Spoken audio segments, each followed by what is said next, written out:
Sir, इस वक्त पंजाब की जो सूरत हाल है, इससे पहले अगर मैं केपी की बात करूं तो हर तरफ सैलाबी सूरत हाल थी। कहीं पे क्लाउड बर्स्ट हुआ, कहीं पे सैलाब आ गया। हम इसको क्या कहें कि ये क्या मिसमैनेजमेंट है या सारे का सारा जिम्मा जो है वो हमने भारत के ऊपर डाल देना है कि भारत ने डैम्स का जो ज़्यादा पानी था वो हमारी तरफ भेज दिया है? क्या कहेंगे आप इस पर? बिस्मिल्लाह रहमान रहीम। बहुत शुक्रिया। देखिए, सबसे पहले तो जो हमें चीज देखनी है कि 12 करोड़ की आबादी है और जो रिवर बेड है, जो चाहे वो आपका रावी है, चिनाब है या सुतलेज है, वहाँ ये एक यूनिक इवेंट होता है, हर साल नहीं होता। और पिछली दफा 2022 में हुआ। और अब जो है, इसमें तो कोई शक नहीं है कि पाकिस्तान क्लाइमेटिक चेंजेस के अंदर एक वनरेबल मुल्क है। ना सिर्फ पाकिस्तान बल्कि इंडिया भी। और ये एक क्लाइमेटिक डिजास्टर है कि इस इतना हद तक जो आप देख रहे हैं कि ग्लेशियर मेल्ट है, उसके साथ साथ क्लाउड बर्स्ट हैं, तो एक बड़ा मैसिव क्लाइमेटिक चेंजेस जो हैं वो इस खत्ते को अफेक्ट कर रही है। तो वो फैक्टर तो बिल्कुल है। लेकिन दूसरा जो बड़ा फैक्टर है वो यही है कि रिवर बेड के इर्द गिर्द बहुत सारी आबादियां जो हैं वो मौजूद हैं। बहुत सारे गांव मौजूद हैं। बहुत सारी ऐसे एरिया में खेती बाड़ी शुरू हो चुकी है जो रिवर का एरिया है। और फिर रिवर अपना जब इस तरह के इवेंट्स होते हैं तो वो फिर उन जगहों के अंदर इवैक्यूएट कराना, उधर उधर से लोगों को, और जो कि एक मैसिव लेवल पे हुआ है। अगर आप देखें तो 3 लाख से ज्यादा लोगों की मुंतकली हुई है, उनको एवैक्यूएट कराया गया है। लेकिन ये कहना कि इसका कोई हम परमानेंट सोल्यूशन जो है वो ढूंढें, ये कहना आसान है, करना बहुत मुश्किल है। क्योंकि उन आबादियों को शिफ्ट करना और उनको वहां से मूव करना परमानेंटली, अगर कोई इलीगल कंस्ट्रक्शन है उसको खत्म करना, ये इसके ऊपर काम तो हो रहा है सही। और भरपूर तरीके से हो रहा है। सही। लेकिन ये कोई एक ऐसी टास्क नहीं है जो एक साल में मुकम्मल हो जाए या 2-3 सालों में भी मुकम्मल हो जाए। इसके ऊपर आपको ऑल्टरनेटिव प्रॉपर्टीज देनी होंगी, बहुत कुछ करना होगा। बहरहाल मैं समझता हूँ कि एनडीएमए का जो रिस्पांस था, उसके साथ जो पीडीएमएस का रिस्पांस था, वो एक तारीखी रिस्पांस था। और बड़ी तेजी से जो जितनी इंतजामिया है उसने ना सिर्फ इवैक्यूएशन कराई, अर्ली वार्निंग्स दी, बल्कि लोगों को फैसिलिटेट करने की कोशिश की। लेकिन जो स्केल है डिजास्टर का वो बहुत बड़ा था। सही। सर, अगर ये डिज़ास्टर की बात की जाए तो ये पाकिस्तान में 2010 हो, 2022 हो या 2025 हो, इस तरह के सैलाब आते रहते हैं और ये ऐसा नहीं हो रहा कि पहली दफ़ा ये हो रहा है।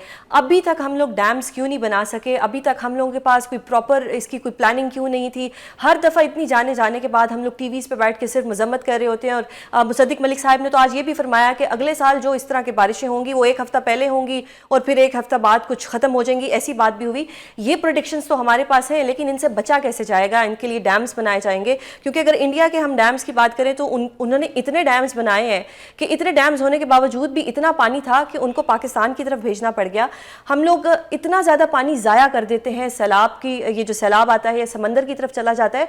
अगर यही पानी हम स्टोर कर लें डैम्स बना के, तो कोई ना कोई बेहतरी की तरफ चीज़ें जा सकती हैं। ये क्यों नहीं अभी तक पाकिस्तान में डैम्स बनते? नहीं, देखें, अगर डैम्स की बात की जाए, चाहे मोहम्मद डैम हो, नीलम झेलम का प्रोजेक्ट हो, या अभी इस वक्त जो दायमेर भाषा डैम है, उसके अंदर मैसिव एलोकेशंस पीएमएल ने एन ने की। और अभी भी हम उम्मीद कर रहे हैं कि चंद सालों में दायमेर भाषा डैम मुकम्मल हो जाएगा। लेकिन ये मैं जरूर एडमिट करूंगा कि अर्बन सेंटर्स के अंदर और ये ऑल अक्रॉस पाकिस्तान जो एक्वाफायर्स का कॉन्सेप्ट है कि अर्बन एरियाज में एक्वाफायर्स बनाए जाएं, जो पॉन्ड का मैकेनिज्म होता है कि आपके मुख्तलिफ पॉन्ड्स हो, छोटे छोटे, हर शहर के अंदर एक नहीं दर्जनों की तादाद में हो, जहां इस तरह के पानी को डाइवर्ट करके आप जो वाटर टेबल है उसको आप दोबारा से रीफिल कर सकते हैं। ये कॉन्सेप्ट हमें इसके ऊपर बड़ी तेजी से मेहनत करने की जरूरत है। और इसके ऊपर हम कोशिश कर रहे हैं। इसी तरह अगर आप इंफ्रास्ट्रक्चर की बात करें तो क्लाइमेट रिजिलियंट इंफ्रास्ट्रक्चर की तरफ बढ़ना, ये अब तक अडॉप्ट हो जाना चाहिए है नए प्रोजेक्ट्स के लिए, और हो भी रहा है और उसको अडॉप्ट किया भी जा रहा है। लेकिन ऑब्वियसली आपकी एक, इट इज एन एक्सरसाइज जो कि चुटकी में नहीं होती, इट टेक्स टाइम, और उसके फिर जो है आहिस्ता आहिस्ता इम्पैक्ट आते हैं। तो मेरे ख्याल से we are moving towards that.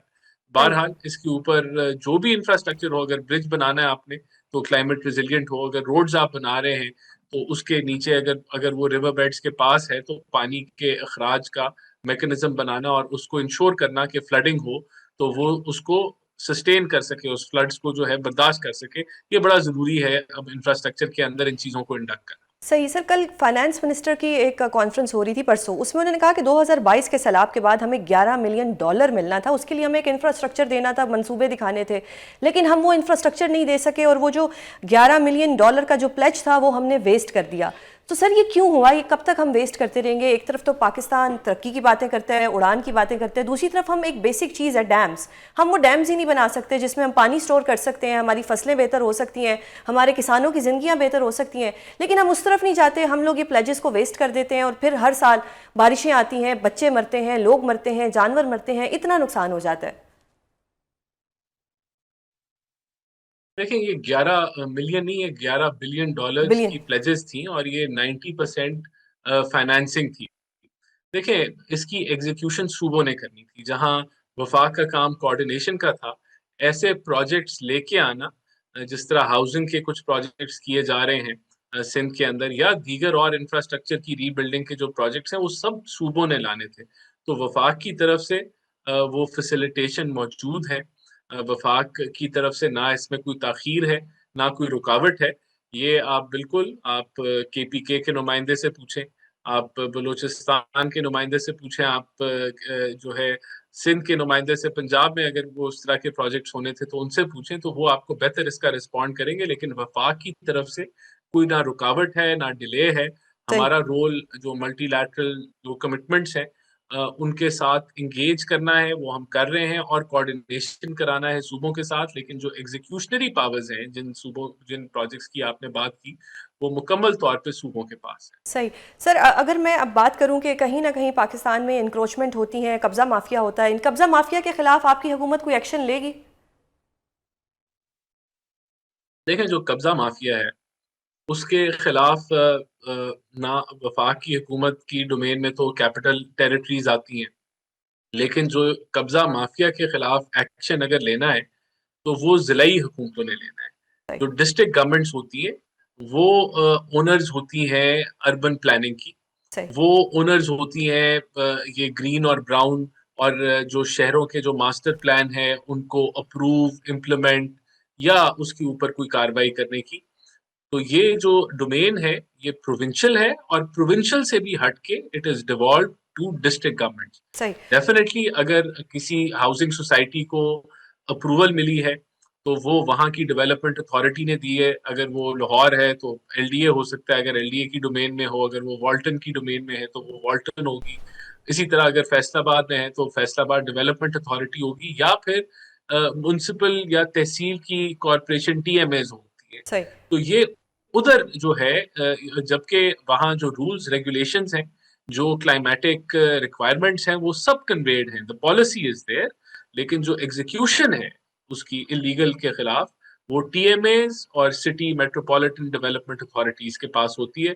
तो डेफिनेटली ये जो है उनका उनको मेरे ख्याल से बहुत काम करने की जरूरत है, और कम से कम जो नई कंस्ट्रक्शंस हैं वो इलीगल नहीं होनी चाहिए। सही। सर अभी कल मोहतरमा मरियम साहिबा ने एक कश्ती में बैठ के उस जगह का जायज़ा लिया, उस पर थोड़ा क्रिटिसिज्म हो रहा है, वो इसलिए हो रहा है कि वो कश्तियाँ कहीं और यूज़ हो सकती थी, या उनको एरियल व्यूज़ लेना चाहिए था बजाय इसके कि वो कश्ती में बैठती, खुदा न खास्ता उनकी जान को भी खतरा हो सकता था। इस पर आप क्या कहेंगे?